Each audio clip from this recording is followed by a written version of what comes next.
আসসালামু আলাইকুম ওয়া রাহমাতুল্লাহি ওয়া বারাকাতুহু। কেমন আছেন ভাই? আলহামদুলিল্লাহ। অনেকদিন পর ভাই আপনার সাথে জি দেখা ভাই, হলো। আসেন বুকে আসেন ভাই। কি একটা অবস্থা ভাই, দীর্ঘদিন ধরে দেখি না আপনার। আল্লাহ পাক কেমন রাখছে ভাই? আলহামদুলিল্লাহ ভাই। আসছি ভাই এই যে ইমিউনিটি পার্ক নরসিংদী এখানে একটু ঘুরতে আচ্ছা আসলাম আচ্ছা, সবাই মিলে। আমি আসছি ভাই। আপনি আসছেন জি ভাই? আলহামদুলিল্লাহ ভাই, আল্লাহ তাআলা আমাদেরকে আনাইছেন এখানে। জি, আল্লাহ পাকের অশেষ মেহেরবান আল্লাহ তাআলাকে রহমতে। শুকরিয়া আদায় জি করা, জি, তাই না? আমার আলহামদুলিল্লাহ। আমরা মানুষ যারা আছি সবাই যেখানে যেখানে যাই না কেন শুকরিয়া আদায় করি। শুকরিয়া আদায় করা ভাই। এই যে আপনার সাথে আমি মুসাফা করলাম, মুসাফার দ্বারা আমাদের সগীরা গুনাহগুলো মাফ হইছে। জি জি ঠিক আছে না? জি ভাই। এই জিনিসগুলি আমরা কি করবো, মুসলমান ভাই সালাম আলাইকুম।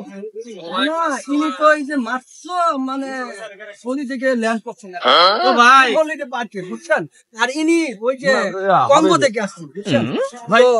আমি রানা বাংলাদেশে আমি কাবু কামরুল কামুক্কা কামরুল কামুক্কা ইয়া লামা সাবারো তো ওটা বাহা ইয়া কামরুল কামুক্কা ইয়া হুকরা মারা সি আবার ইয়ালা উতা উতা উকু ইয়াছি উকু ইয়াছি চি চি ইয়া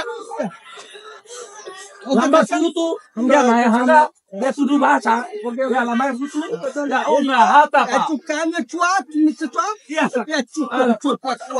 ha ভাই আইসা গেছি মনে হয়। আলহামদুলিল্লাহ ভাই। তো ভাই আমাদের মেন উদ্দেশ্য হচ্ছে মুসলমান ভাইকে দাওয়াত দেওয়া, 5 ওয়াক্ত নামাজ পড়া। ইনশাআল্লাহ যাই কিছু করি না কেন 5 ওয়াক্ত নামাজ যেন পড়ার চেষ্টা করি। শুকরিয়া আদায় করা। আসসালামু আলাইকুম।